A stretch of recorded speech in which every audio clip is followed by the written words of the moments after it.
Ay, bakit pala, online kaya ngayon?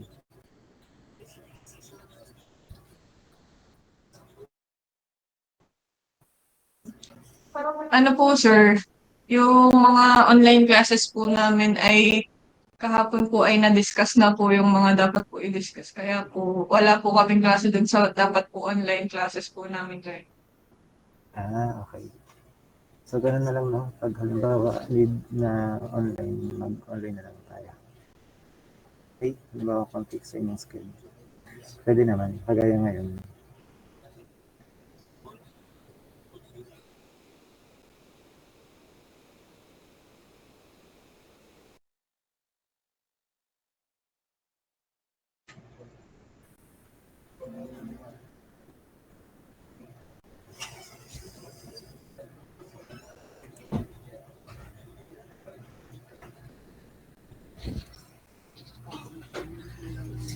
So, last week, na-discuss natin yung introduction about heat transfer. No? So, we already discussed the 3 modes of heat transfer. So, ngayon, mag-solve tayo ng problems, sample problems.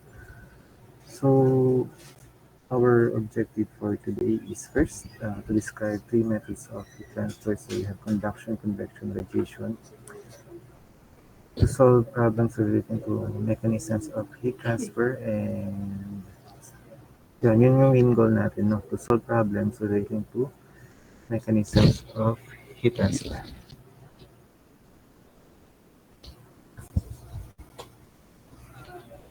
So before we start problem solving, i-introduce ko lang, I think nabanggit ko na pala last week, yung analysis of heat transfer problems methodology. No? So hindi tayo basta-basta nag-solve ng problem, so we have to follow the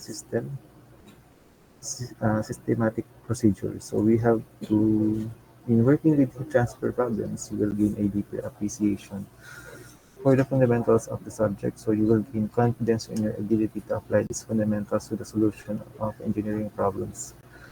So in solving problems, the use of systematic procedure characterized by prescribed format will be implemented. So it consists of the following. First is known. So after carefully reading the problem, state briefly and concisely what is known about the problem. So do not repeat the problem statement.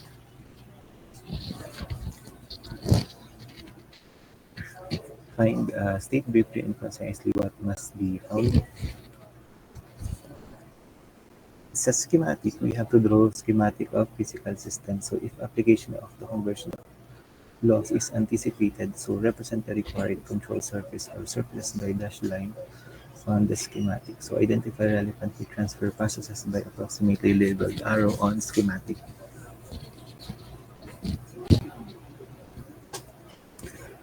Assumptions list all pertinent simplifying assumptions. So, example, meron tayong values na negligible sa calculation, so pwede natin isama siya as assumption. So, properties, compile property values needed for subsequent calculations and identify the source from which they are obtained. So, kung yung properties mo is galing sa table, so lalagay natin from table. If for example, like, given na yung mga, usually ang kinukuha natin sa properties is yung mga thermal conductivity. No? So let's say given na siya, yung thermal conductivity. So na-need na natin siya ilagay sa properties. Ilalagay natin siya sa known instead. No? Analysis. Begin your analysis by applying appropriate conservation laws and introduce weight equations as needed. So develop the analysis as completely as possible before substituting numerical values. Perform the calculations needed to obtain the desired results. So yun nga, before substituting numerical values, dapat ay ilagay muna natin yung mga equations na ginamit. Then saka tayo mag-substitute sa numerical values. And then comments, discuss your results. Such a discussion may include summary of key conclusions, each critical critic of the original assumptions and an inference of trends obtained by performing additional what-if and parameter sensitivity calculation. So, yun, if merong what-if dun sa inyong comments, sa inyong calculations, pwede nyo ilagay sa comments. For example, what if, halimbawa, may dinetermine tayong, may pinrove tayo kung na steady state. So, what if iniba natin yung given. So, let's say may ganong scenario. So, pwede nyo siyang ilagay sa comments. And then, for uniformity, final answer should be rounded up to 2 decimal places. Absolute value of temperature is degrees Celsius plus 273 for Kelvin. While for Rankine, so we have 2 degree Fahrenheit. We have to convert. We have to add 462 degree Fahrenheit. So, yun lang naman. Okay? Any questions about procedure, methodology?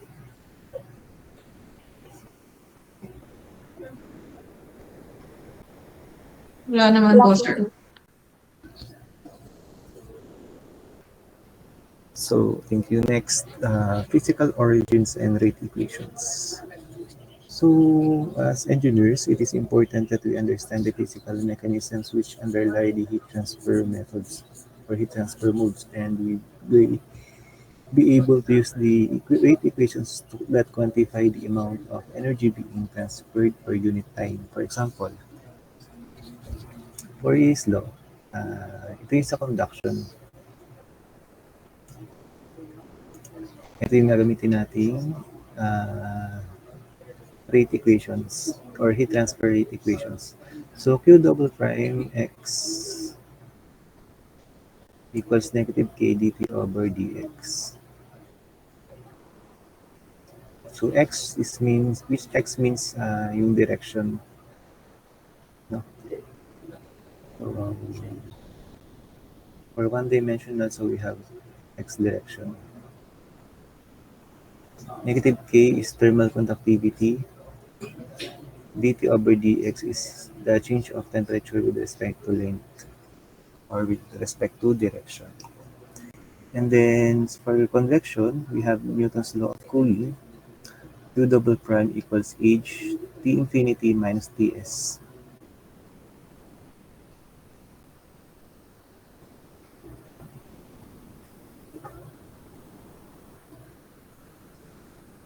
And then we have Stefan Boltzmann equation for radiation. So as you can see here, so we have, this is for black body radiation. Yan, yung formula na to is for black body. So isa-isahin natin yung figure, no?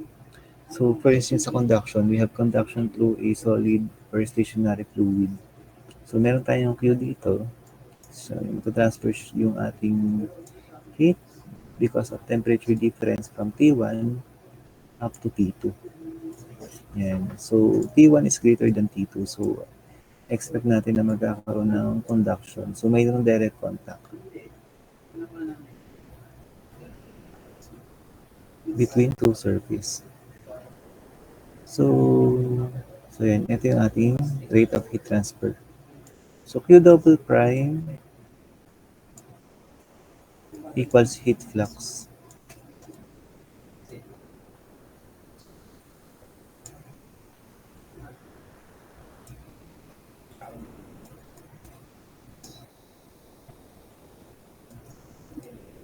Heat flux, no?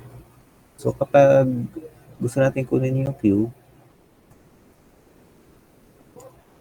equals Q double prime times area.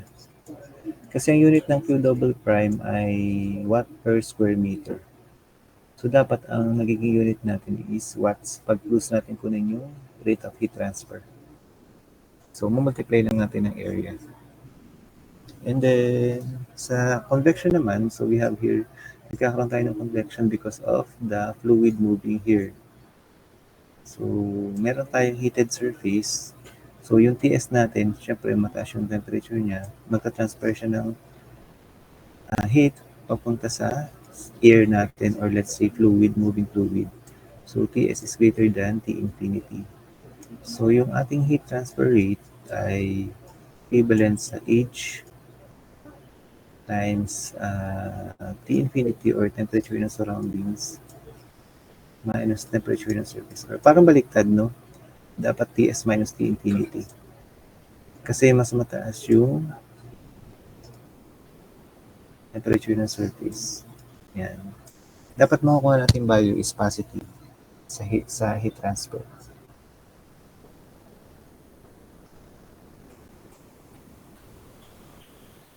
Okay, so next we have Stefan-Boltzmann equation. So ito nga, ginagamit itong equation to for black body radiation. Ibig sabihin lahat ng radiation is nare-receive ng ating uh, black body. So for example, this radiation heat exchange is between two surfaces. So we have Q1 and Q2. So lahat ng, ito yung surface 1, ito yung surface 2. So lahat ng radiation galing surface 1 is nare-receive ng surface 2. So sa ganitong case, black body yung tawag natin, no? Black body radiation. Pero yung formula natin in real surface is E or is Q. Q pala, no? Yung pag-complete natin ng real surface is Q.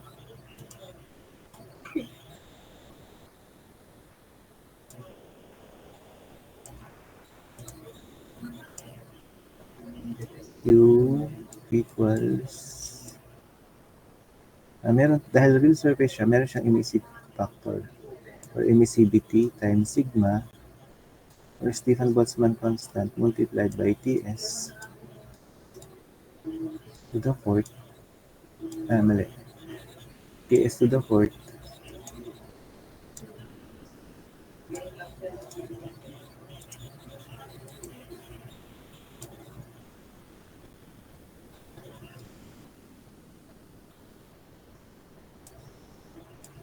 minus T infinity raised to the fourth. T infinity yun ha, raised to the fourth. Yan yung formula kapag real surface. So, kung papansin nyo, meron tayong factor na dinadagdag kapag real surface. Ibig sabihin, hindi niya completely 100% na-absorb yung radiation. So, yan. Or hindi niya completely na-emit yung radiation. So, we have here emissive factor, yung ating E, emissivity. So, kapag black body, emissivity is 1. So, yan. Kaya hindi na natin siya nilalagay dito sa formula. Okay, so in summary, ito yung summary ng ating heat transfer processes. So we have here for conduction, diffusion of energy due to random molecular motion.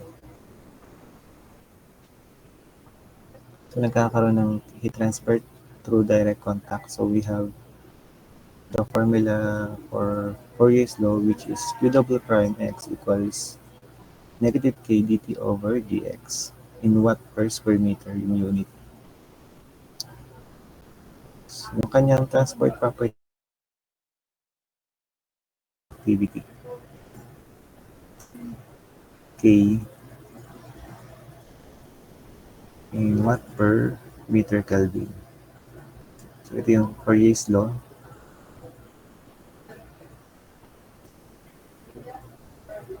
Ayan.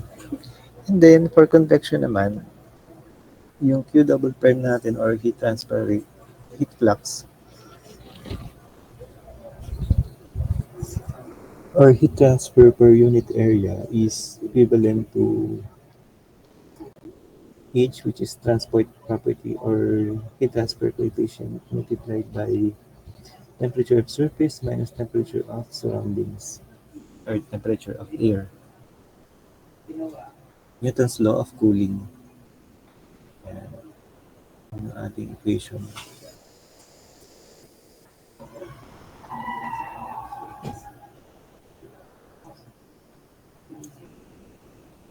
H.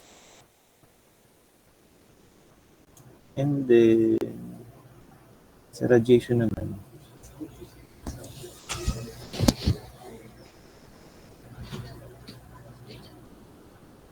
so energy transfer by electromagnetic waves. So we have Q double prime is emissivity multiplied by Boltzmann constant multiplied by the quantity T S to the fourth minus T squared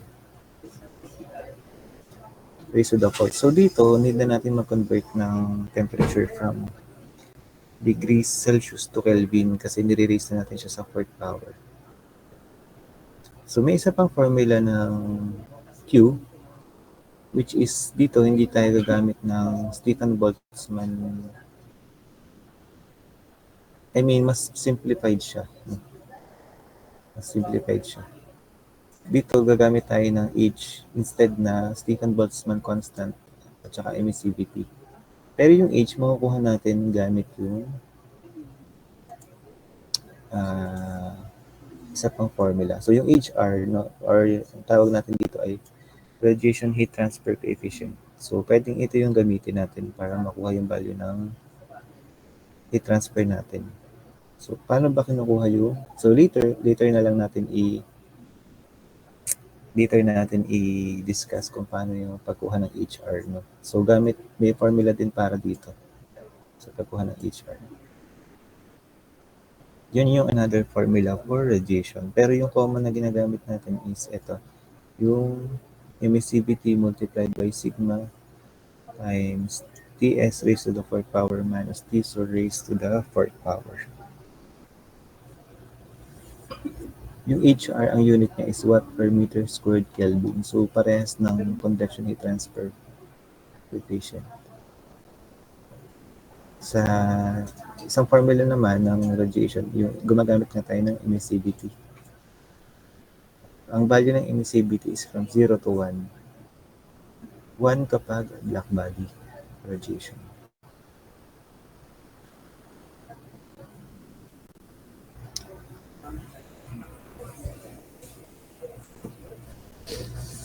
So, lagi nating nababanggit yung steady state heat transfer.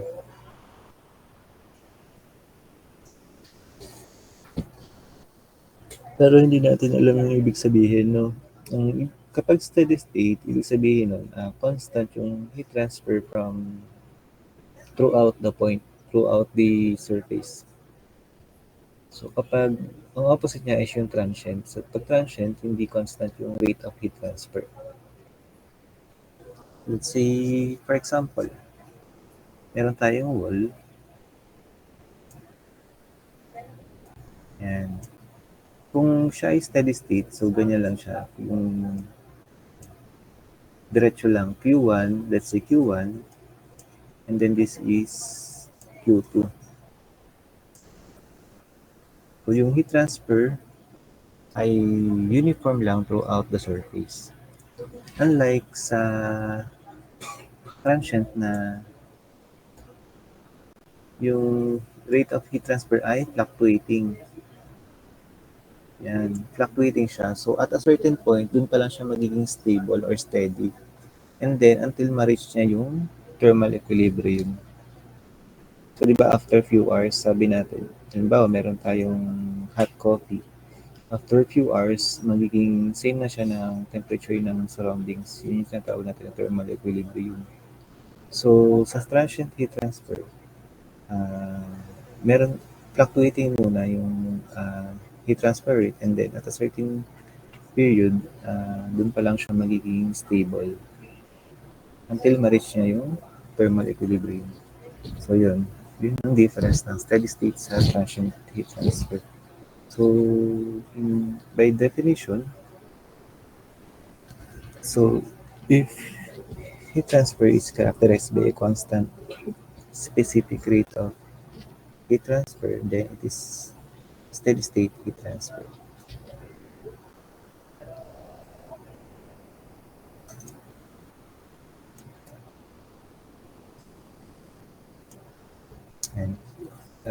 constant specific rate of heat transfer. Yun yung steady state heat transfer.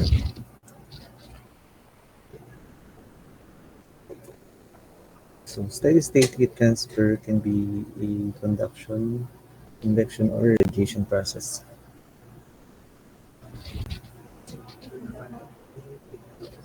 Irrespective of the mode of transfer, in steady state heat transfer, the heat flow rate remains constant at any point in time. So yun nga, at any point in time, constant yung pag-transfer ng heat. Unlike dito, minsan sa transient na sometimes mababa yung rate of transfer, sometimes mataas.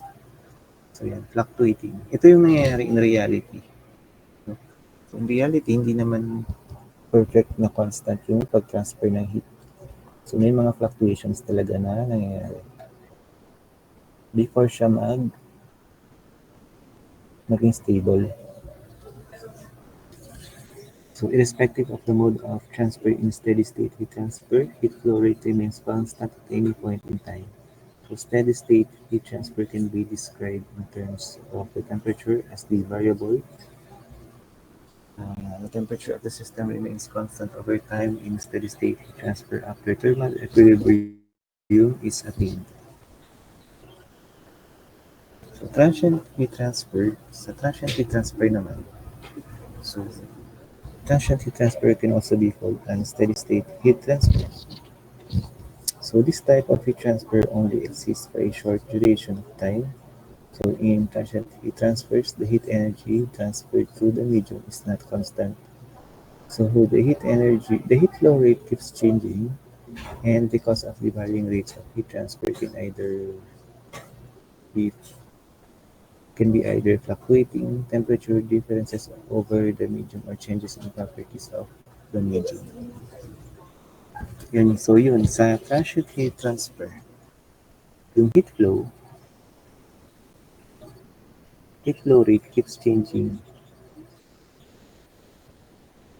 and change siya.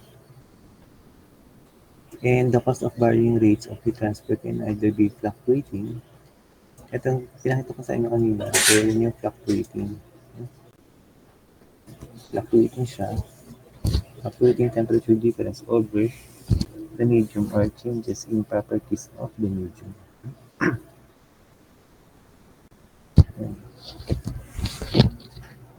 So in physical world or in reality, heat transfer starts at a transient and then reaches steady state until thermal equilibrium is reached. So in reality, yun nga, pag magta-transfer yung heat, so mag-start siya as fluctuating muna. Halimbawa, nagpapalamig kayo ng coffee. So, fluctuating muna yan, hindi yan constant. Then, after certain period, nagiging steady state na hanggang ma-reach niya yung equilibrium stage. So, ganun yung difference ng steady state and transient heat transfer.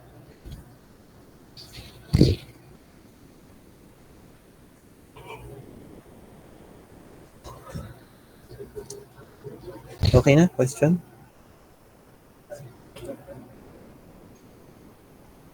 Wala naman. Okay, so proceed tayo for conduction.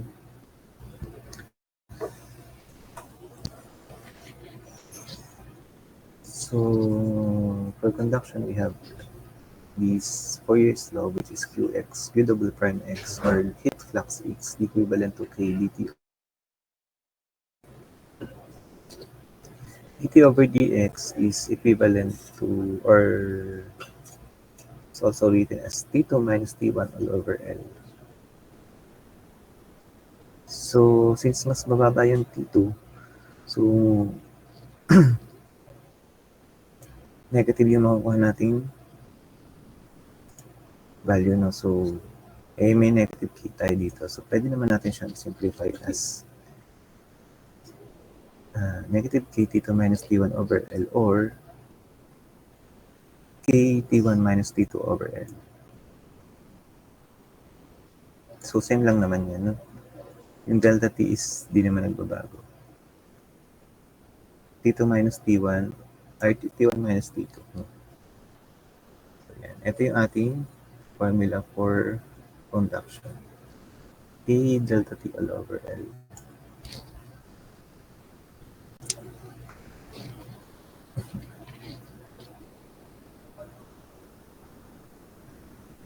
So note that this equation provides a heat flux that is the rate of heat transfer per unit area. So the heat rate by conduction, or U of x in watts through a plane wall of area, is then the product of the heat flux in the area. So yun, itong value na to is, itong equation na to is for heat flux. No? So pero kung gusto natin makuha yung heat transfer rate, multiply natin yung Q double prime x multiplied by area.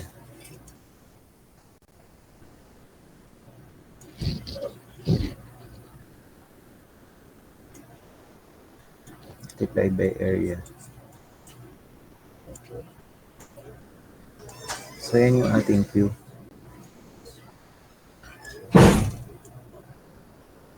Q equals Q double prime x times area.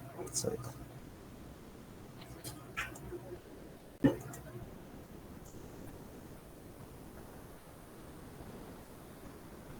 Yan. So kung ilalagay natin siya sa schematic, so ito siya, no?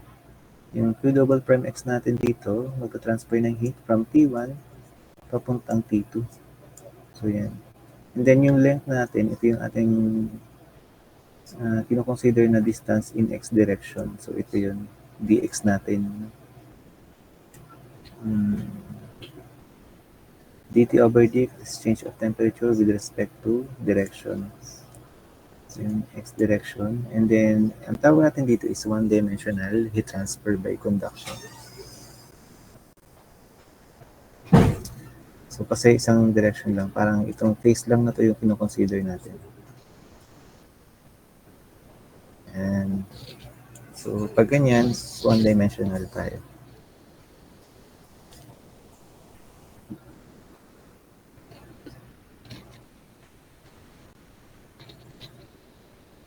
Okay, so pwede tayong, dito pala sa figure 1.2, no? Association of conduction heat transfer with diffusion energy due to molecular activity. So, nakikita natin from T1 papuntang T2, magta-transfer yung heat. So, kung makikita nyo, mas ma-hingkad yung kulay ng mga molecules dito. So, ibig sabihin yan, high energetic yung molecules, no? Nag-transfer siya ng heat papuntang less energetic molecules dito. Yan. So, eventually, magiging high energetic molecules na din yan. And then, yun yung ating conduction. So, mag-apply natin itong formula na to. Q double prime x equals T1 minus T2 over L. K delta T over L. Yan, from T1, since mas malaki yung T1, transfer niya yung heat papuntang T2. So, ito yung direction ng flow from T1 to T2. Yung Qx natin. Ito yung T2 natin. Ayan, ito yung Qx natin.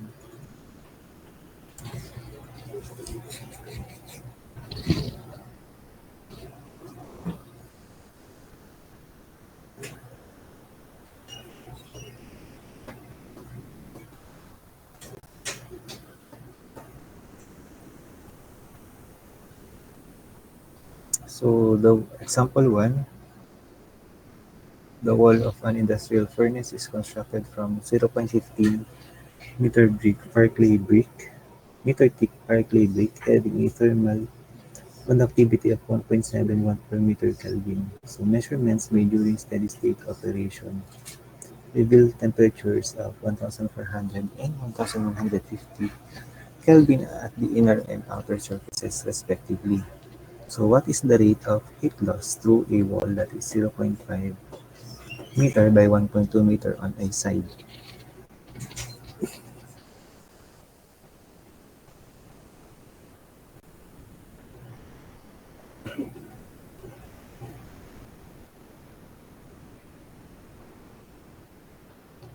Okay, so pag magsosolve tayo ng problem, i-apply natin yung methodology. Ano yung mga known, no? So, isa-isahin natin.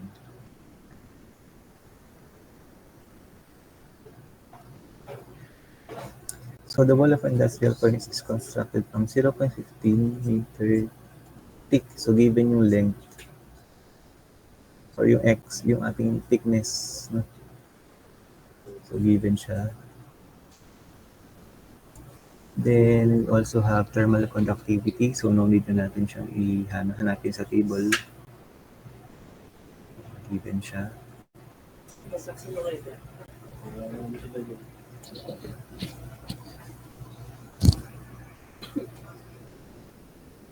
And then,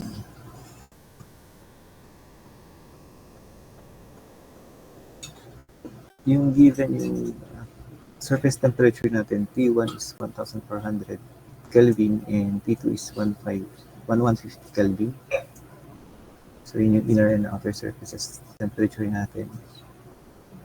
And anong hinahanap? Rate of heat loss or heat transfer rate through the wall. That is, so given yung area, 0.5 times 1.2 on a side. Okay, so isa-isahin natin. Known siya as steady state conditions or pwedeng ito sa assumptions natin ilagay yung steady state condition. Although known naman siya dito sa problem, sinabi naman na during steady state operation. And then thermal conductivity or K, given yung thermal conductivity or K. And then we have surface temperatures. So, ang hinahanap natin ay heat loss or Q. So, paano natin siya isosolve? So, bigyan ko kayo ng 5 minutes no, para aralin para isolve to, yung ating problem.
Hello, bacon ka na, pre. Tapos balik mo.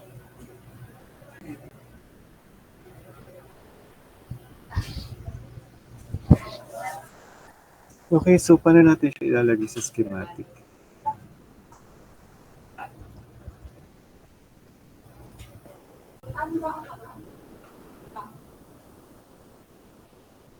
So, yan, no? So, we have here, T1 is 1/4. And then, given yung length na 0.15. And then, given yung T2 na 1,150. Given yung K na 1.7. So, ito yung heat transfer natin from QX. Yung QX yung ating heat transfer. So, paano natin siya isosolve? So, direct substitution lang sa numerical, sa formula. So, first we have to determine the assumption.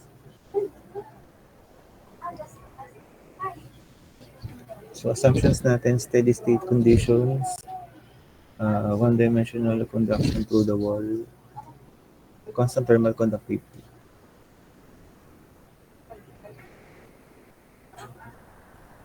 So sa tingin nyo, bakit ito yung mga assumptions natin?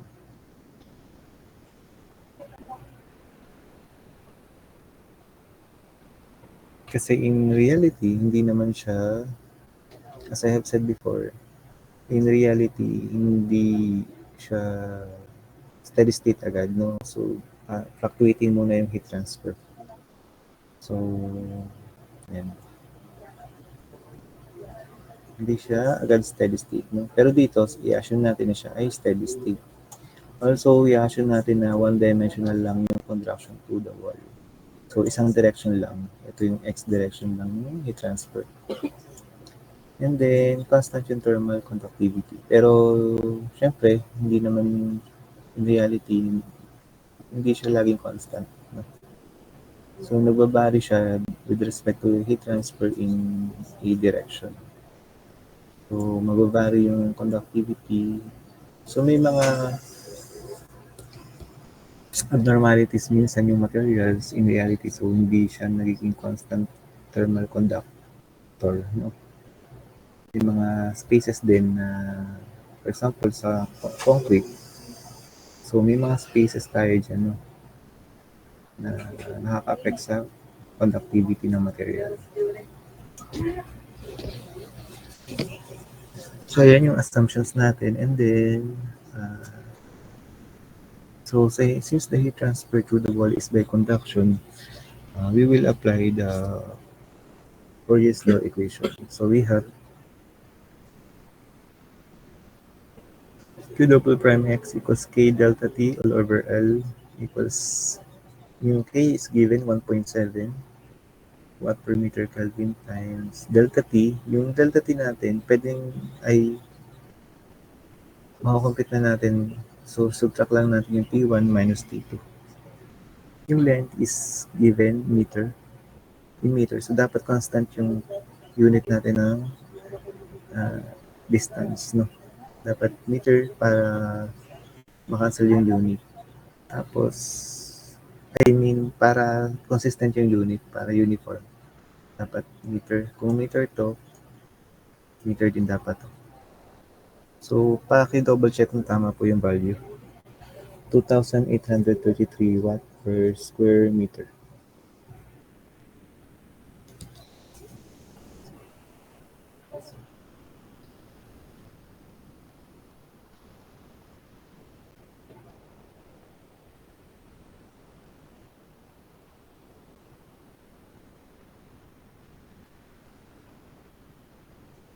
Tama po, sir. Okay, thank you. So, hindi pa dyan natatapos yung solution. Kasi ano complete pa lang natin ay heat flux pa lang, no? So, ang pinapahanap sa atin ay heat loss. So, or heat loss through a wall that is 0.5 meter by 1.2 meter on a side. Or yung nahanap sa atin is Q. Q.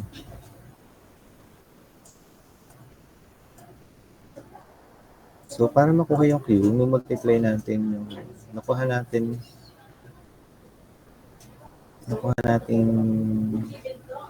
heat flux ng area, no? Kasi Q equals Q double prime X times area. Yan.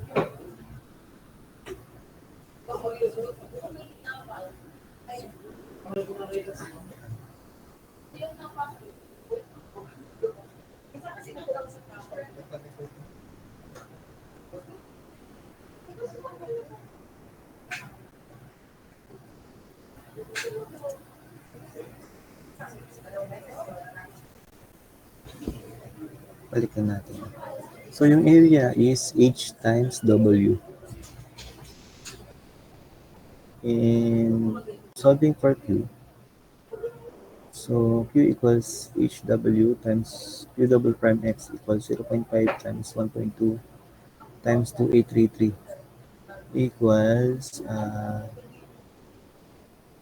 1,700 watts. So, yan yung ating value ng Q.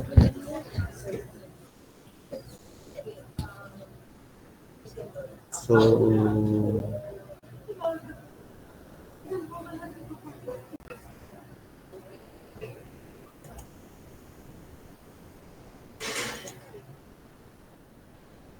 yan. So, ito yung final answer natin, 1,700 watts. No? So, may question ba kung paano nakuha to? Wala po, sir. Okay, so thank you. So sa comments, pwede natin ilagay na note the direction of heat flow and distinction between heat flux and heat rate.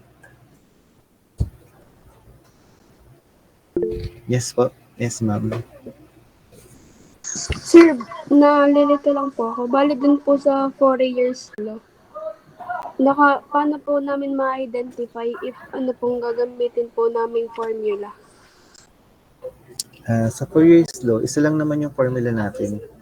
So we have ayan.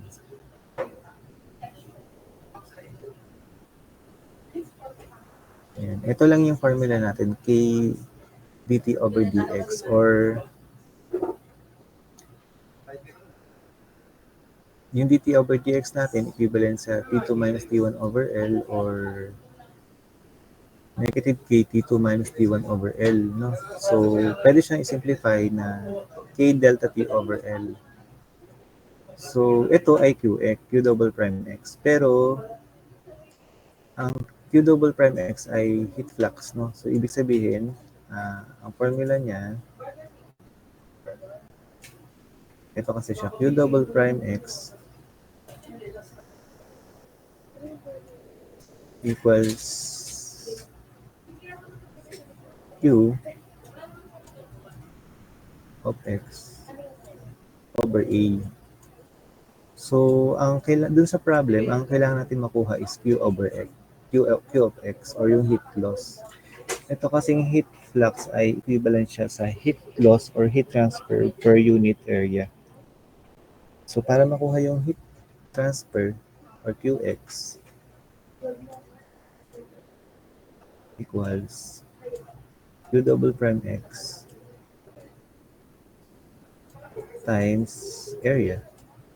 So, kaya kung mapapansin nyo, dun sa solution natin, hindi tayo nag-stop sa pag-calculate lang ng heat flux.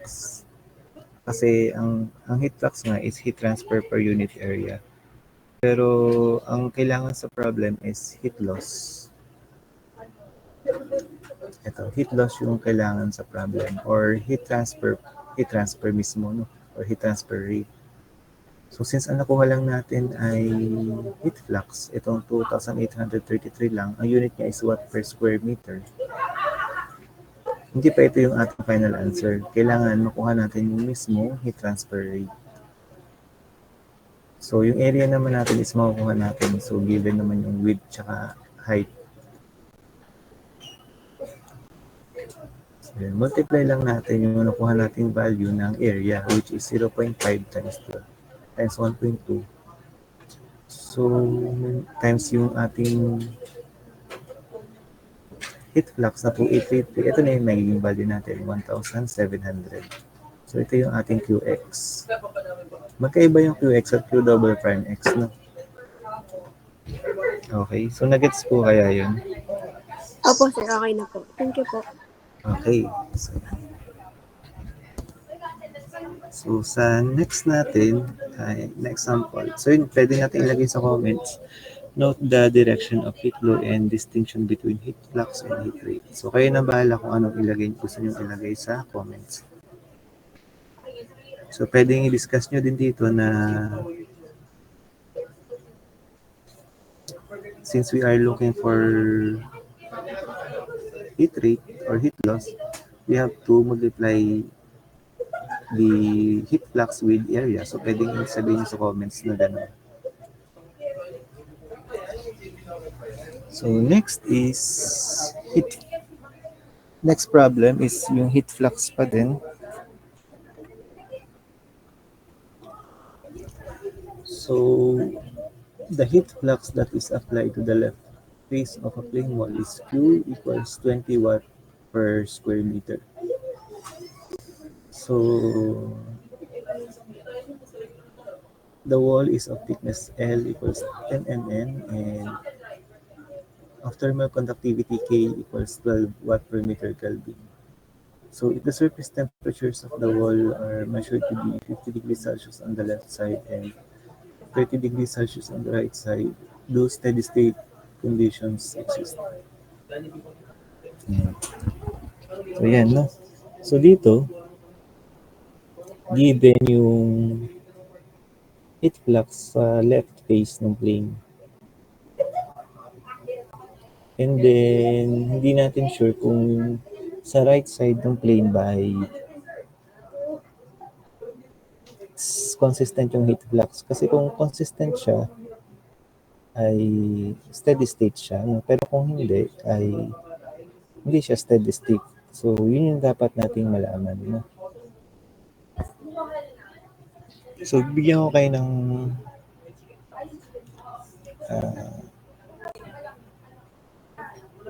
7 minutes para isolve itong problem. No? So, discuss natin later.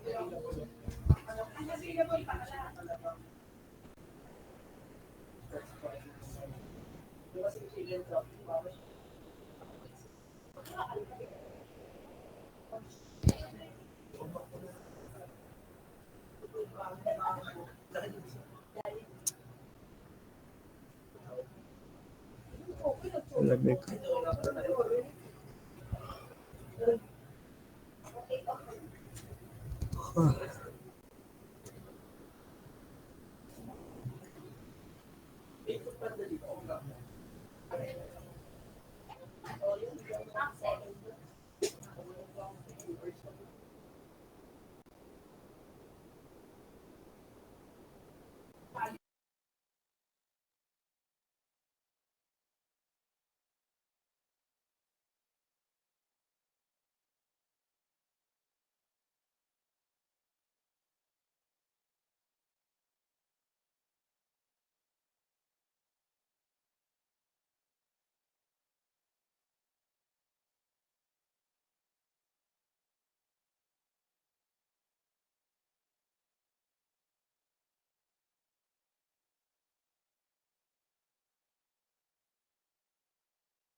Okay, so sa tingin niyo, paano natin malalaman na siya ay steady state?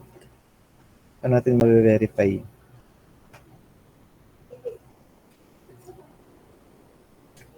Dapat po sir, parehas po dun sa given na heat flux po yung mako-compute po na heat flux kapag Okay. kinumpute po yung given po dito.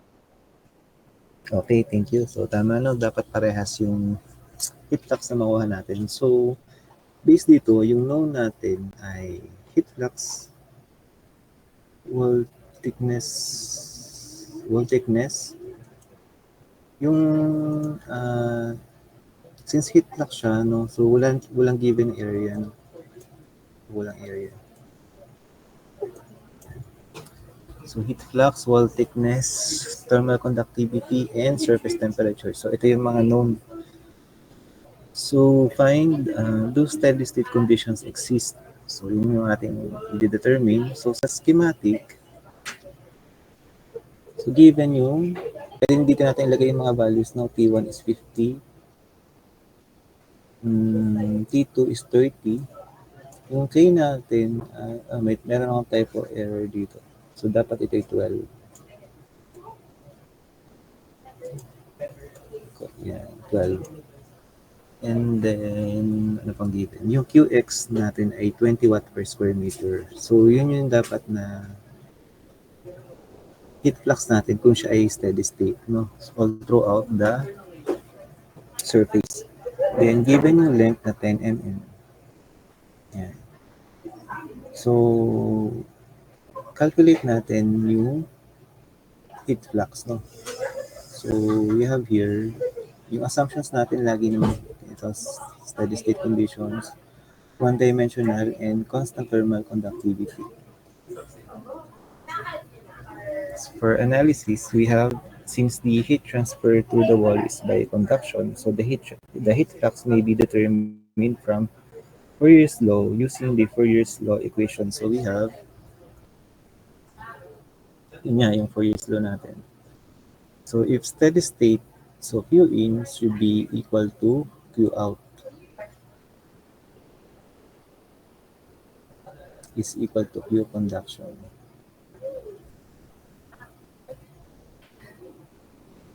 Yan yung ating Q.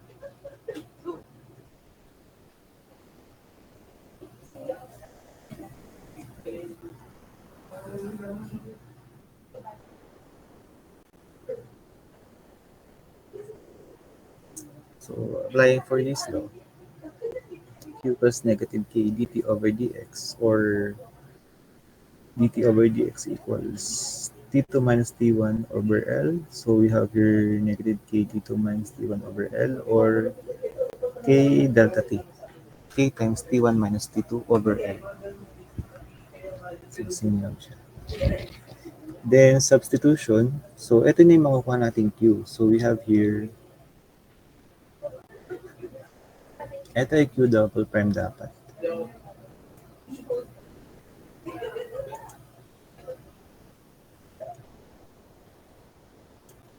Q double prime equals 12 watt per meter Kelvin times sa temperature, pwedeng din natin i-convert since delta naman siya, or difference ng dalawang temperature. So pwedeng degree Celsius yung gamitin. And then, yung L natin, so convert natin siya sa meter para hindi tayo ulito sa units. So, from 10 mm, so gawin natin 0.01 meter. And then, 24 equals to 24,000 watt per meter squared. So, same ba tayo na nakuhang result? Yes po sir. Yes po, sir. Okay, so therefore, hindi siya steady state, no? Kasi kung steady state siya, dapat 20 watt per square meter lang siya, no? Yun yung ating, eto, pwedeng ito na yung maging comment natin, no? So, kung lalagyan natin siya ng comments, diba, as part ng ating methodology is may comment.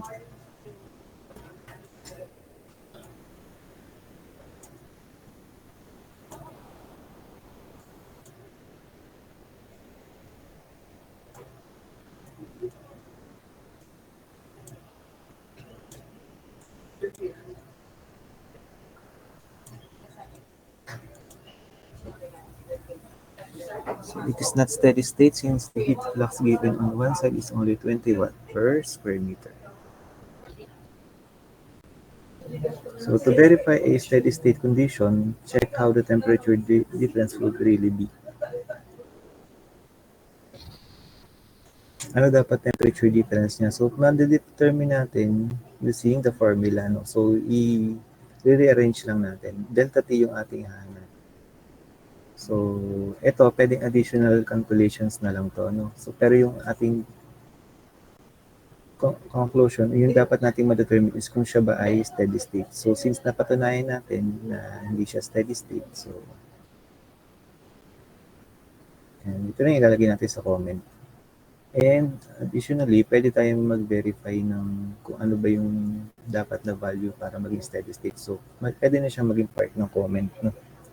So to verify a steady state condition, check how the temperature difference would really be. So first, we have to solve for delta T. So yan. Delta T equals Q double prime times L over K. So parang nire-arrange lang natin.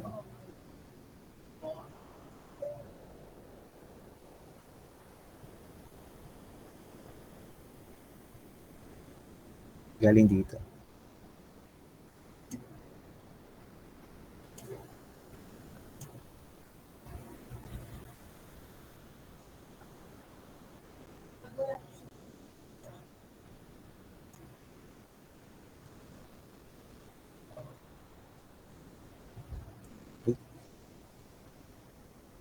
So yung Q natin is 20 watt per square meter and then multiplied by length na 0.01 multiplied by K, ay, all over K pala dapat.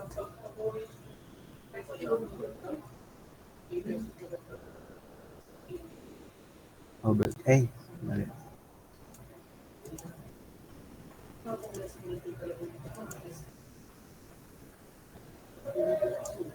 All over K.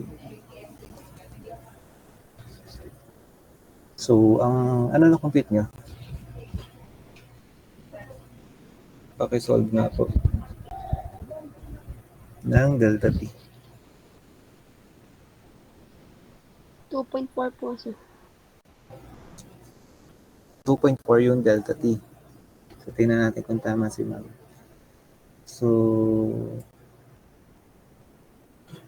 ang delta T natin is 0.0167 Kelvin. So, paki-double check nga po kung tama. Paano nakuha yung 2.4? Same po sa akin po, sir. 0.0167. 0166 Same din po sa akin, sir. Baka siguro ano lang sa unit or hindi na multiply ni ma'am ng length, no? Ay, hindi po, sir. Ano po, ang nagawa ko po ay pinag-multiply ko po yung tatlo. Kaya po, i-divide po pala yung I-divide siya kasi yun nga, ito yung formula natin. Okay, so yun, 0.0167 K. So ito yung dapat na maging delta T natin para maging steady state siya. No? Okay.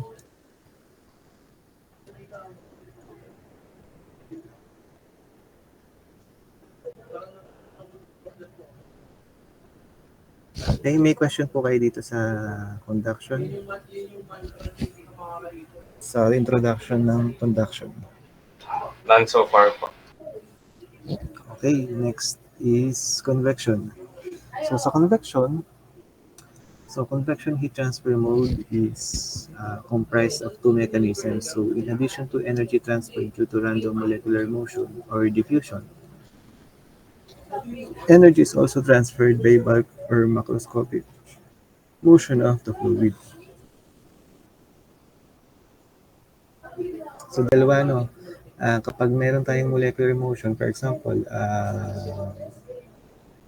nagpapakulo kayo ng water, naturally, mag-transfer yung heat from less energetic molecules, from high energetic molecules pupuntang less energetic molecules due to molecular motion or diffusion.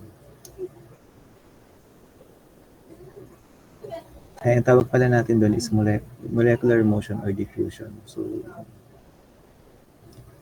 another way na mag-occur yung convection is by bulk or macroscopic motion of fluid. So, dito gumagamit tayo ng mga fans, blowers, and other mechanical forces to perform heat transfer. So, let's say we have here heated surface. Itong surface na to is mainit. Let's say, sabihin natin para siyang, let's say roof na lang yung maging example natin. No? So, yung roof, yung ilalim niya is, imagine nyo, is mainit or may sunog dun sa ilalim sa loob ng room or ng roof. So, magta-transfer siya ng heat, no? Papunta sa air, moving air. At the same time, meron tayong moving air dito sa taas ng roof. So, theoretically, ang movement ng fluid niya is pag ganito. Yan, papunta dyan. Parang papalaki. Yan. Yan, papalaki siya, no? Habang tumataas. So, dahil dyan, meron tayong nabubuong boundary layer. Parang yung kulay red line. Ito yung tinatawag nating velocity distribution. So, yung velocity niya habang tumataas, so, tumataas din yung velocity. So, from dito, since ito yung heated surface natin, so mababa yung velocity dyan ng fluid. Then, yun sa pagtaas niya, so yan. Paglayo niya sa heated surface, paglaki na ng velocity niya. Yung kulay red na line, ang tawag natin dito ay velocity distribution or velocity boundary layer. So a consequence of fluid surface interaction is the development of a region in the fluid through which the velocity varies from zero at the surface to a finite value u infinity. So associated with the flow. So the region of the fluid is known as the hydrodynamic or velocity boundary layer. So moreover, if the surface and flow temperatures differ, there will be a region of the fluid through which the temperature varies from Ts at y equals 0 to T infinity. Okay, so dito naman sa right side, no? Since meron tayo ditong temperature ng surface, so mainit siya, no? Magta-transfer siya ng heat papunta sa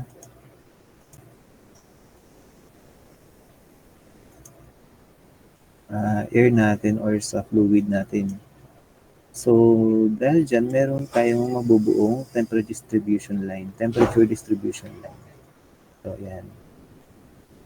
Ang tawag natin dito ay temperature distribution line.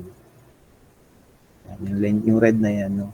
Meron tayong line, imaginary line na nabubuo or napoproduce. Or meron tayong region of the fluid through which the temperature varies from Ts at y equals 0. So, at y equals 0, y is 0. Ito, at y equals 0, meron tayong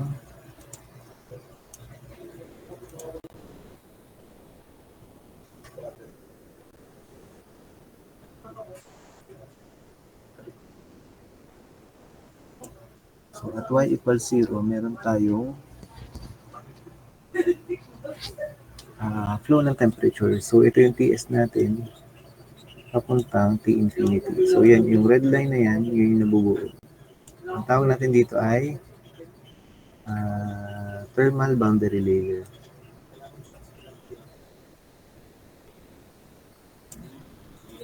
Thermal boundary layer. Ito namang isa ay velocity boundary layer or hydrodynamics.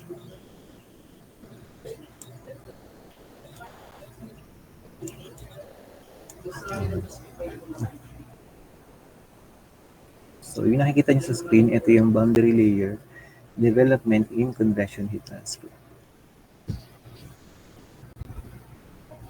So, sa convection heat transfer process, meron tayong parang apat na process. Pero actually, meron lang tayong two types ng convection. So, we have forced and natural convection.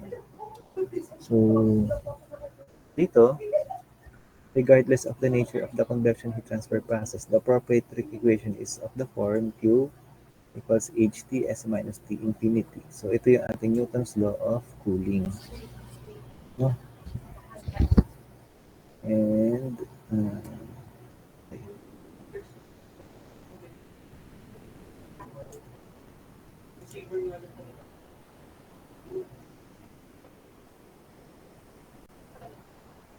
so, unahin natin no, yung figure A.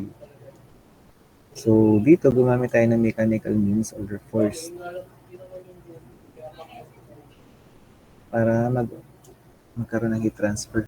So, gumamit tayo ng air, gumamit tayo ng parang fan, para magkaroon ng heat transfer. Ang tawag natin dito ay bulk or macroscopic flow of fluid. Yan. So, yan. Tapos sa B naman, ito yung tinatawag natin natural convection. Yung una is forced convection. Yung pangalawa is natural convection. Wherein nagkakaroon lang ng molecular diffusion or movement ng molecules. So naturally, magka-transfer ang heat from high energetic to low energetic molecules. So,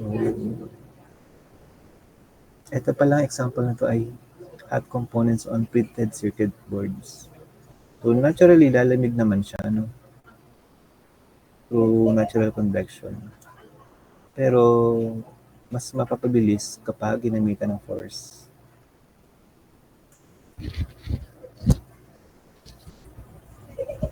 So, yun. Yung nakikita nyo, yung figure C, which is boiling. So, convection heat transfer pa rin siya. Pero, considered siya as natural convection. Meron kasi tayong molecular movement ng fluid or diffusion.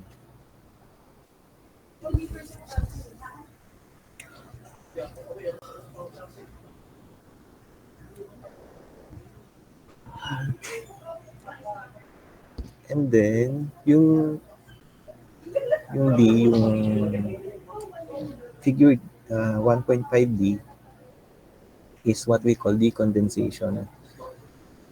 So, sa convection heat transfer process, may isa-isa natin yung mga conditions na to, no?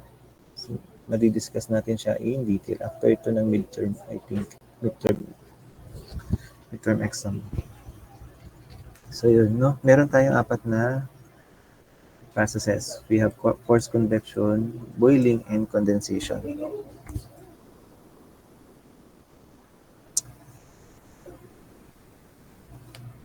So, radiation that is emitted by the surface originates from the thermal energy of matter bounded by the surface. Okay, may question muna sa convection.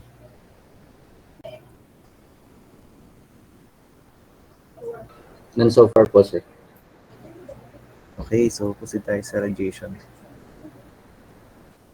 So, radiation is that is emitted by the surface originates from the thermal energy of matter bounded by the surface, and the rate at which energy is released per unit area, watt per square meter, is termed as surface emissive power. So there is an upper limit to the emissive power which is prescribed by Stefan Boltzmann law.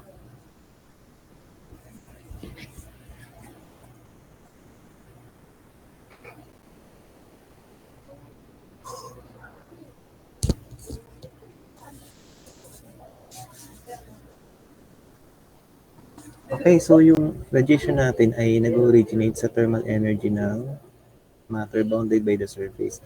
For example, nagluluto tayo, no? So, nilagay natin yung pot sa stove na may apoy. So, magkakaroon siya ng radiation kasi nag-emit ng electromagnetic wave yung ating pot. Yung pot natin. Merong thermal energy. No?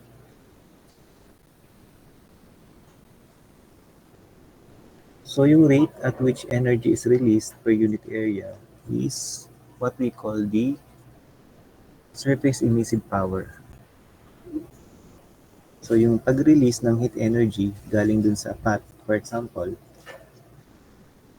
Yung amount, yung rate at which energy is released per unit area is termed as surface emissive power or E.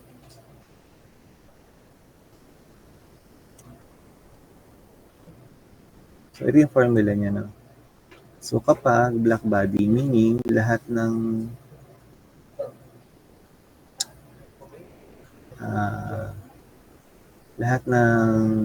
heat energy ay nai-emit niya, no?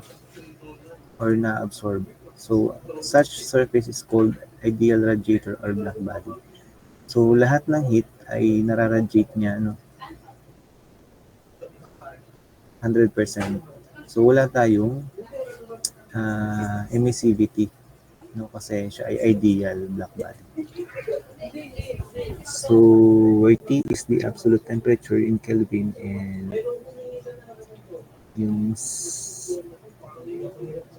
sigma is, or Stefan Boltzmann constant is 5.67 times 10 to the negative 8 watt per meter square Kelvin to the fourth.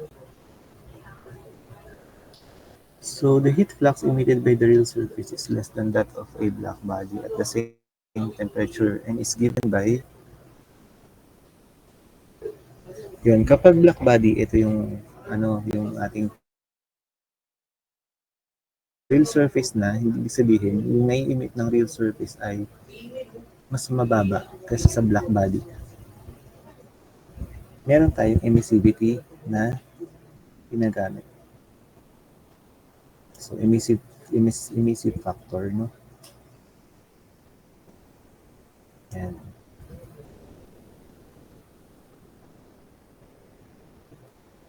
So, let's say, kung meron tayo dito figure 6, ito yung radiation exchange at a surface and between surface and large surroundings.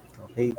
So, surface emissivity, absorptivity, and temperature. Okay, so halimbawa meron tayong heated surface or yung path natin.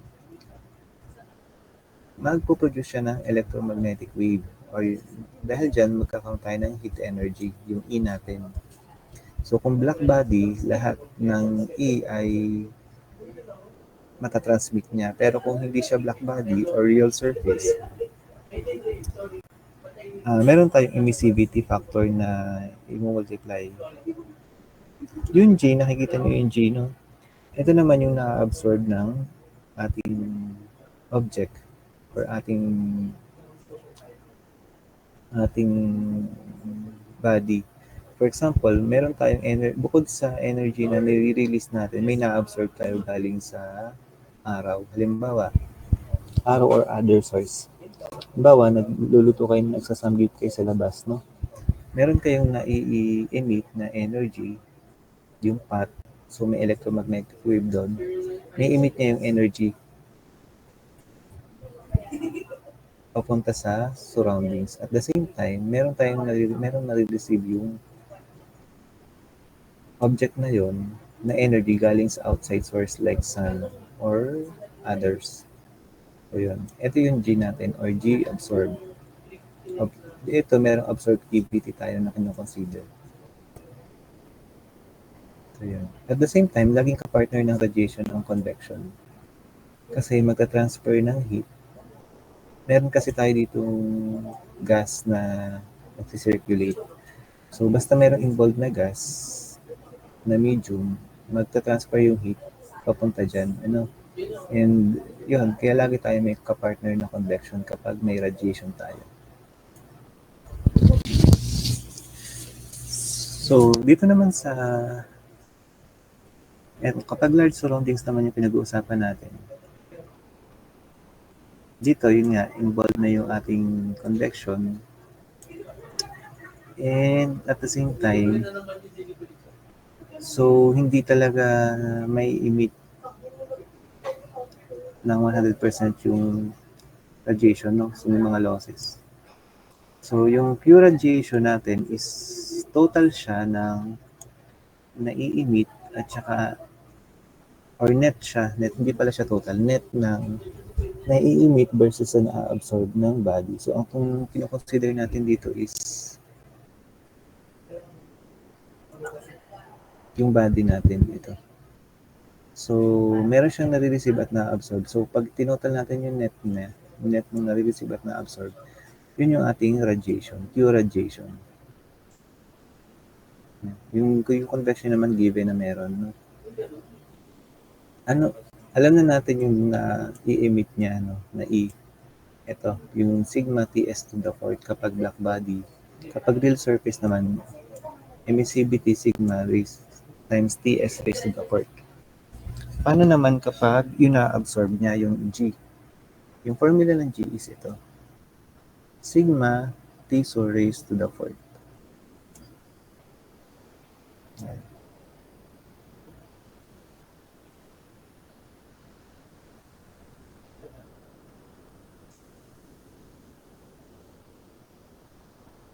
So, dito sa surroundings, sa radiation between a surface and large surroundings, so ina-assume natin na yung emissivity is equivalent sa absorptivity, no?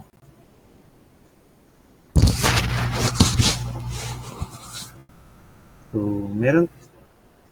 Okay. So, radiation may also be incident on a surface from its surroundings. So, yun nga, meron tayong nakukuha na radiation from surroundings. Yun nga, special source such as sun or from other surfaces.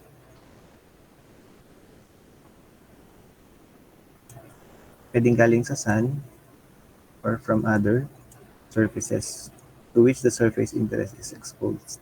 Ang tawag natin dito ay, irrespective of the sources, we designate the rate of which all such radiation is incident on the unit and the surface as irradiation G. Ang tawag natin ay irradiation G. Dun sa nare-receive natin galing sa sun. Nare-receive ng body galing sa sun. So, a portion or all of the irradiation may be absorbed by the surface, thereby increasing the thermal energy of the material. So, sa tingin nyo, ano mangyayari pagka may na-absorb pa yung material? Bukod sa meron siyang nai-emit, at the same time, may na-absorb pa siya. So, ibig sabihin, mas lalaki, no, yung kanyang radiation. So, a portion or all of the irradiation may be absorbed by the surface, thereby increasing the thermal energy of the material.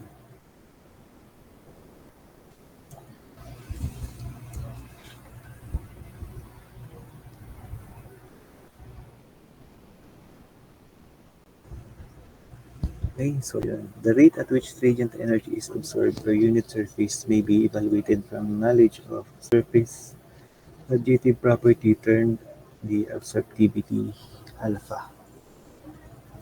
So, ito yung alpha natin. Ito yung rate. Equivalent halos siya sa emissivity, no? Kaso ito lang, in terms of absorption, absorptivity naman to. Yung emissivity, in terms of emission, yun yung nai-emit, ito na-absorb. Okay? So, yung rate at which radiant energy is absorbed per unit surface area may be evaluated from knowledge of surface radiative property termed as the absorptivity. So, G absorbed equals alpha times G. So, yun. May multiplier tayo, ano? Alpha times G. So, kapag real surface, meron tayong absorptivity na kino-consider or na factor na kino-consider.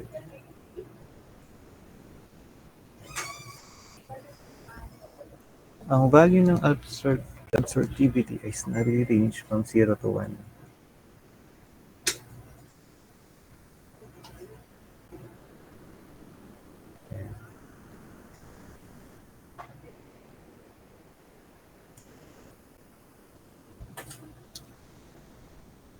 So if the surface is opaque, portions of irradiations are reflected. So if the surface is semi-transparent, portion of irradiation may also be transmitted.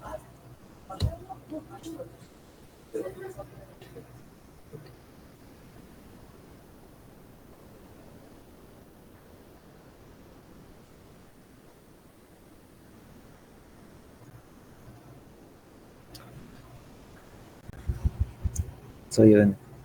So dahil meron tayong absorptivity at saka emissivity, kailangan natin makuha yung net na heat transfer. So if the surface is assumed to be one for which alpha is equivalent to,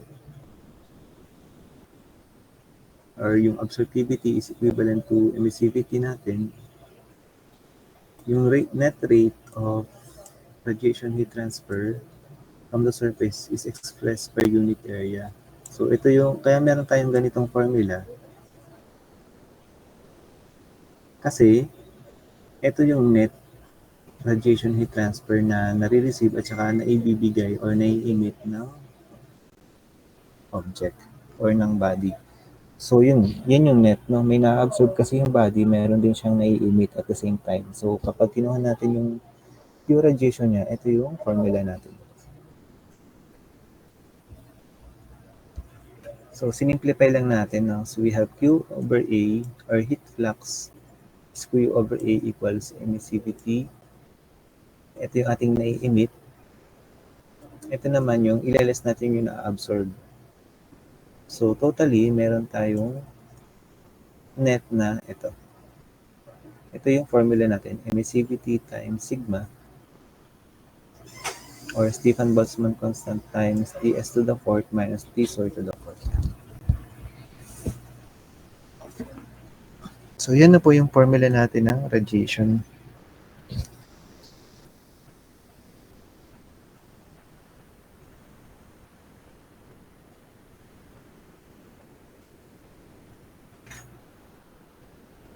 Okay, so may isa pa tayong formula ng radiation. Ito yun, HR times A times Ts minus T0.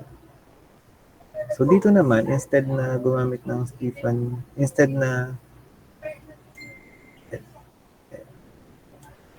gumamit tayo ng Stefan-Boltzmann constant para makuha yung HR, no?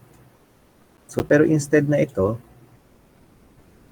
formula na to, yung gamitin natin, pwede natin gamitin to, no? So may mga instances na ito yung kailangan natin gamitin. For example,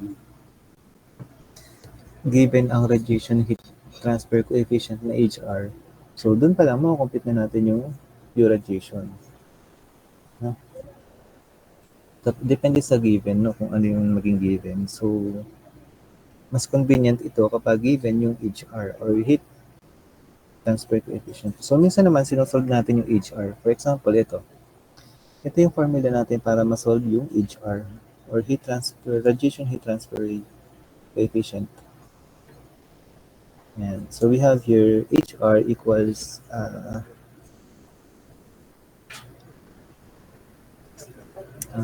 emissivity multiplied by Stefan-Boltzmann constant multiplied by Ts plus T squared multiplied by Ts squared plus T squared. So yan yung formula ng pag-compute ng HR. Okay? So yan, pwede nyo nang gamitin itong equation 1.8.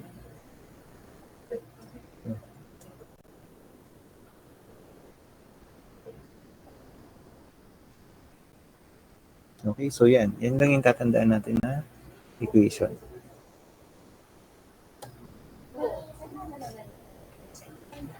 So in reality, yun nga, meron bukod sa radiation, meron pa tayong convection sa isang surroundings. So yan, kasi once na nagkaroon ng radiation, automatic matatransfer din yung heat papunta sa gas. So meron tayong convection. So ganun din dito sa large surroundings. Yan, may convection tayo.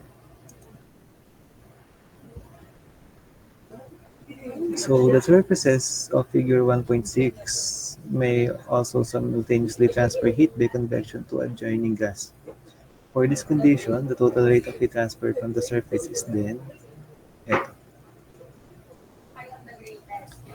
So yung total heat transfer from the surface ay hindi lamang radiation kundi pati convection. So ito total lang natin. So Q equals Q convection plus Q radiation equals HA Ts minus T infinity plus emissivity multiplied by A times Stephen Boltzmann constant times Ts to the fourth minus T squared to the fourth. So, Q convection plus Q radiation. Yun lang, no? Pinag-add lang natin ang convection to radiation. Yan yung total na heat transfer na i-transfer ng isang heated surface like yung sa figure. Question. May question ba kayo sa ating discussion?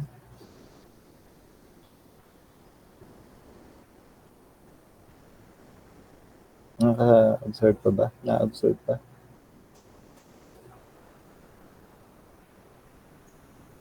Wala naman pong questions. Okay. So, punta tayo sa example 3.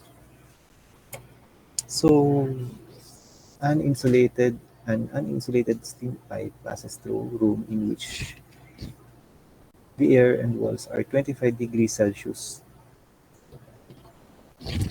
So the outside diameter of pipe is 70 mm and its surface temperature and emissivity are 200 degrees Celsius and 0.8 respectively. So what are the surface emissive power and irradiation? And if the coefficient associated with free convection heat transfer from surface to the air is 15 watt per meter squared Kelvin, what is the rate of heat loss from the surface per unit length of pipe? Okay, so bibigyan ko kayo ng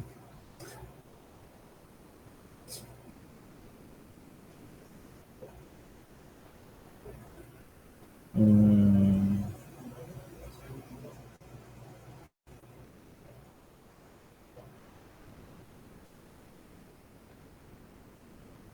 7 minutes para pag-aralan yung problem.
Nakalagay naman sila. So, going back to the problem. So, an insulated surface, an insulated steam pipe pala. So, ito yung nakita niyo sa figure. So, we have here an insulated steam pipe. Uninsulated, walang insulation. So, ibig sabihin mag-i-emit talaga siya ng radiation. No? So, meron din siyang nare-receive na radiation. Yan.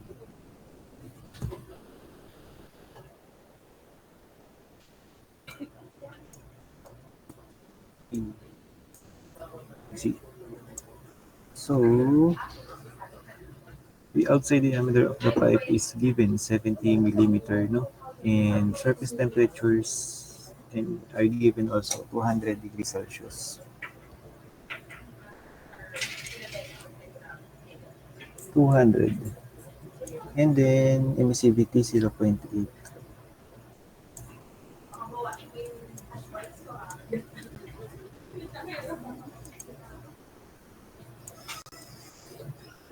Yan.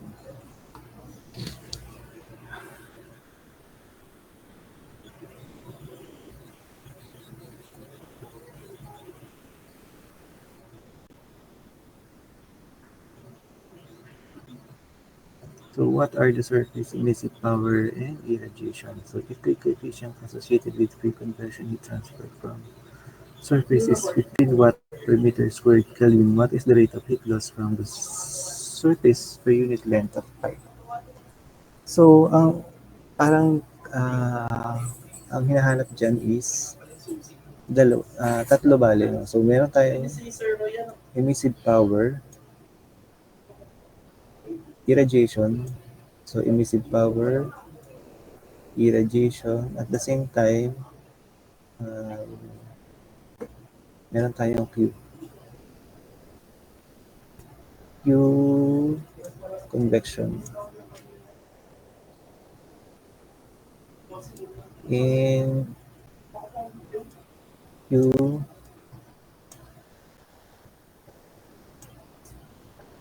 radiation.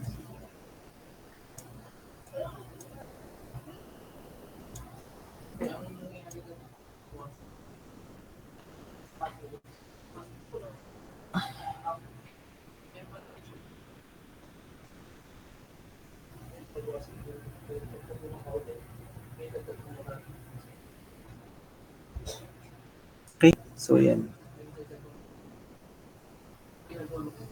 So if the coefficient associated with convection heat transfer from surface to the air is 15 watt per meter squared Kelvin. So given yung age, ito yung age natin.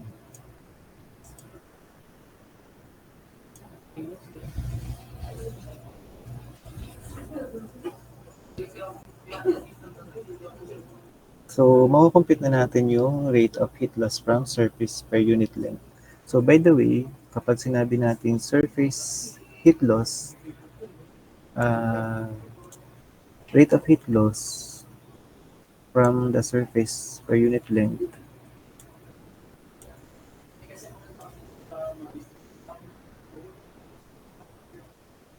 so yun yung tatawag natin Q prime. Equals siya sa Q heat loss per unit length. So pag may nakita kayong Q prime, heat loss yun per unit length. Yung Q naman, para hindi kayo nalilito, yung Q double prime naman is equal siya sa Q over A. Yan. Para hindi kayo nalilito, no? Okay, so next. So known yung uninsulated pipe of prescribed diameter. So we have here an insulated pipe of prescribed diameter.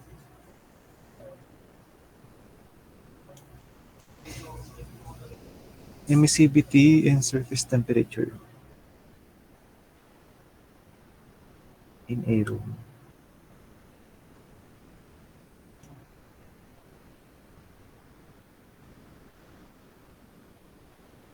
Okay, so yan yung mga given, no?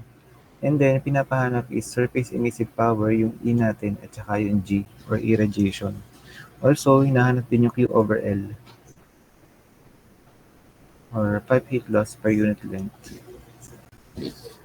So, kung ilalagay natin siya dito, yung schematic natin, ganito siya, no? So, meron tayo dito pipe na nagtatransmit ng radiation. And ito yung E na natatransmit niya. At the same time, may na-absorb siya na G. So, saan galing yung G? So, pwedeng sa outside source, no? So, pwedeng dun sa room, meron pang nagpo-produce ng heat. No, na na-absorb naman ng pipe. So, given yung diameter ng pipe na 70.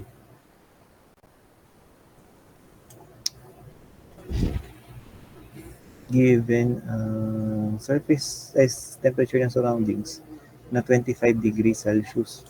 Equivalent siya sa temperature ng air, no, na 25 degrees Celsius.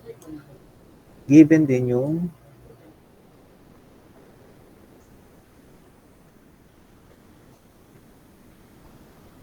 convection heat transfer coefficient. So yan yung ating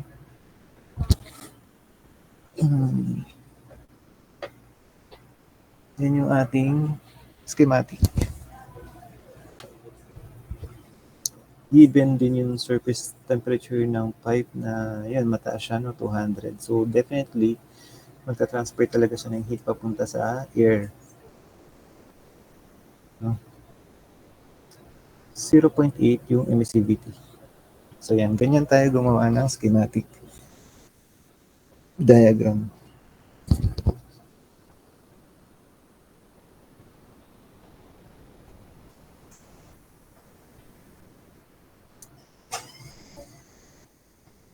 Unahin natin computein ay yung una, yung irradiation tsaka absorption. Irradiation tsaka emissivity.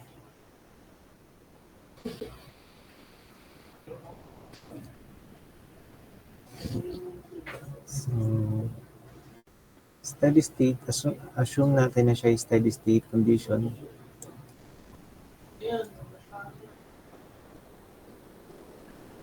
Radiation exchange between pipe and room is between small surface and much larger enclosure.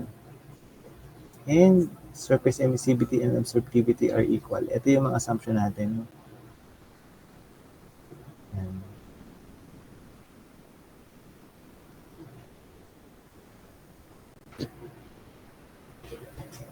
So, analysis. So, the surface emissive power may be evaluated from equation 1.5. Yung tinuro ko kanina. Well, irradiation corresponds to G equals T, so raised to the fourth. Ito yung equation para sa irradiation. Yung sa emissive power. So, kung babalikan natin yung mga slides. Saan na yun?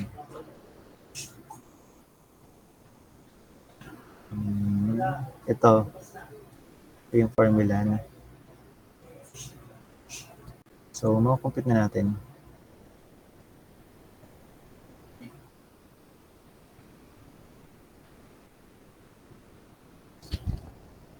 So, emissive power equals emissivity times Ts raised to the fourth.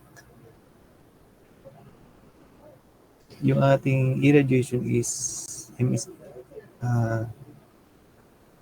Stephen Boltzmann times T raised to the fourth. So, huwag nyo kakalimutan yung dalawang formula na to, no? So, substitute lang yung numerical values. So, compute nyo kung tama itong nakuha. Paki-double check. So, ang value ng emissivity is 2270 watt per square meter. While value naman ng irradiation ay 447 watt per square meter. Tama ba?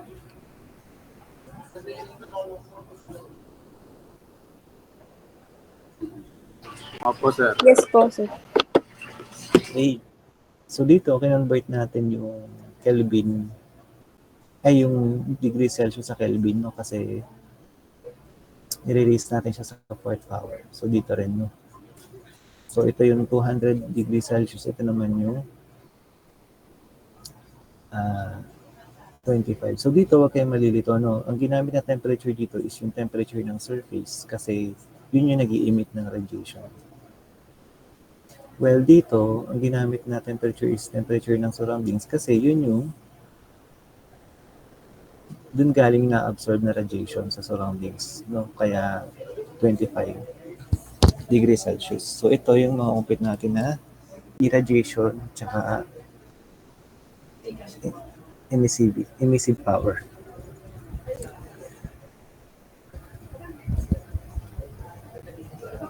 So yun, solve na natin yung una na hinahanap, surface emissive power and irradiation. So next nating isosolve ay pipe heat loss per unit length, Q.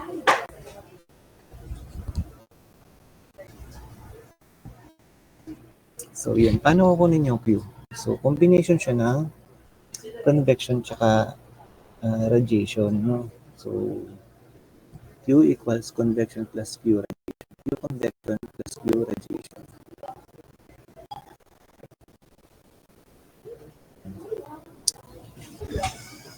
Okay, so may area tayo. So Q, ibig sabihin heat rate. So need natin makuha yung heat rate by multiplying heat flux times area. So unahin natin yung convection. Ito yung formula natin ng convection. So given naman lahat ng mga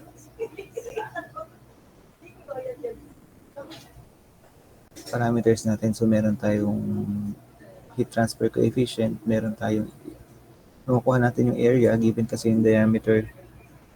Yung length ay since Q over L tayo, so lipat natin yung L sa kabila. So, yan. So, kasi natin siya dito, lipat natin doon, no? Yung L.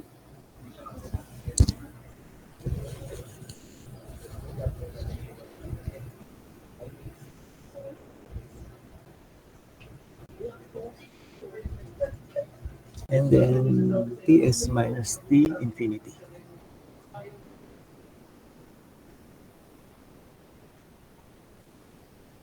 So, ito yung sa convection.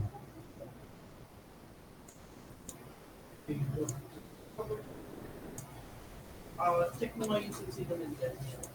Baka yung Ito yung sa radiation.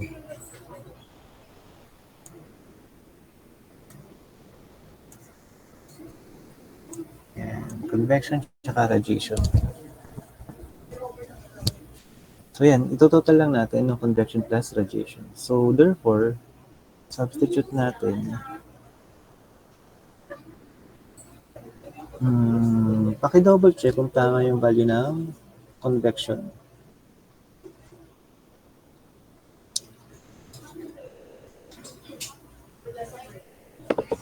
Opo, sir. Nagbabara lang po minsan dahil po nung 0.15 po doon po sa mga temperature. Okay. So, okay lang no kasi basta malapit yung sagot niyo, no? So basta hindi siya kung sa decimal point lang yun, okay na, acceptable pa naman yun. So dito kinuha natin yung convection tsaka radiation, pinagsama natin. So unahin natin yung sa convection.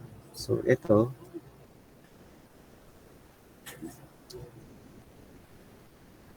yung ating convection. So we have H A area is pi d times L. Since yung per length yung hinahanap natin, so lipat natin sa kabila yung L. And then, delta T. So, 200 minus 25. or Ts minus T infinity. So dito, pwedeng hindi na siya convert sa Kelvin. Okay na yan. So since difference naman sila. Then, ang value nito is 577. No? Tama? 577.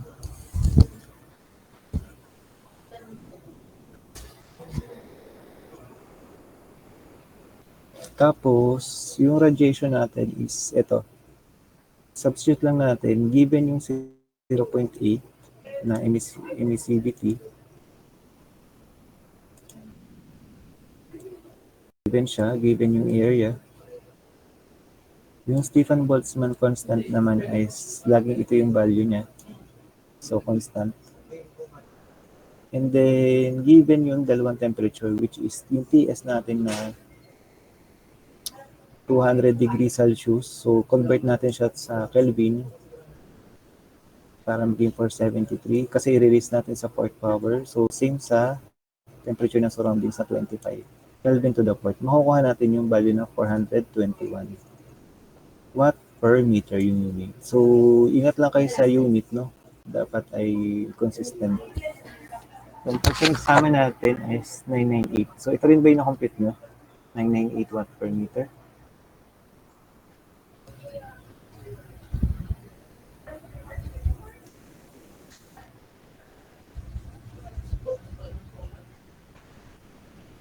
Yes po, sir. Okay, so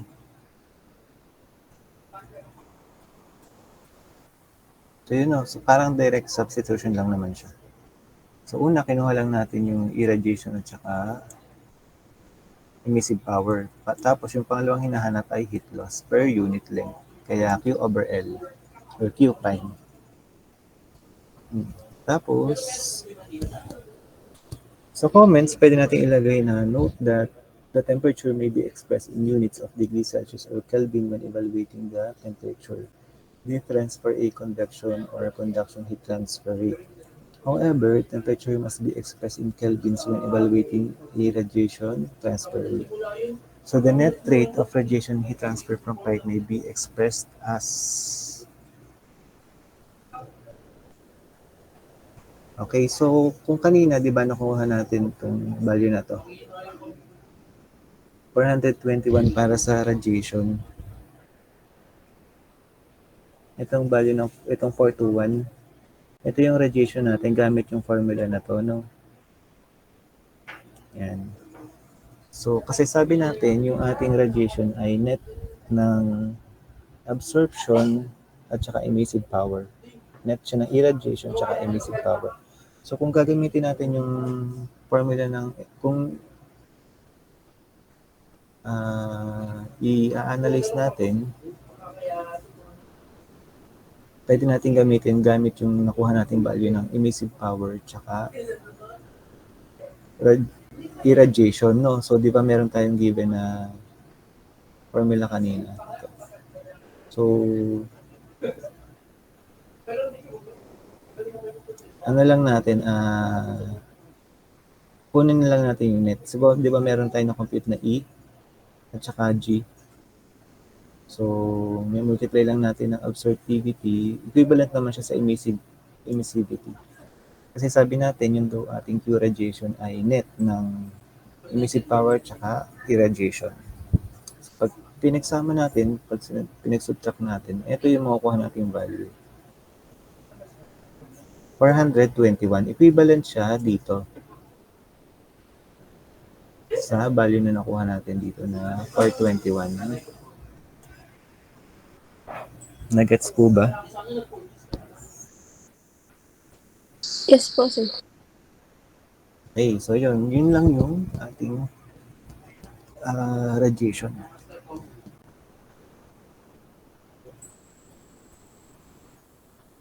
So, may question ba kayo dito sa example 3?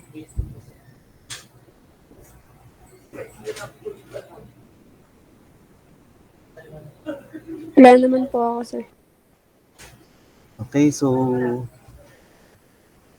next week, itutuloy natin yung ating discussion. So, meron tayong pag-aaral pa which is thermal resistance concept. And next week, tutuloy natin yung discussion about relationship to thermodynamics. So dito, mag-energy balance tayo. Yan. Energy balance. Law of conservation of energy. So, i-apply natin to. Then,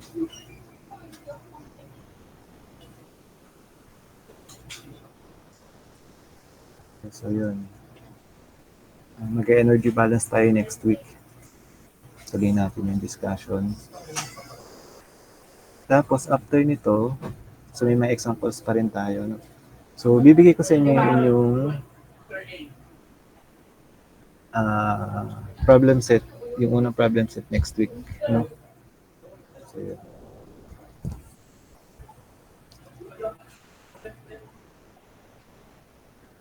Okay, so may question po ba kayo? Wala na po ako, sir. Wala naman po, sir. Okay, None so so far. i-upload ko tong ating lecture ngayon sa Google Classroom. No? So, kita-kits ulit tayo next week. Online ulit na.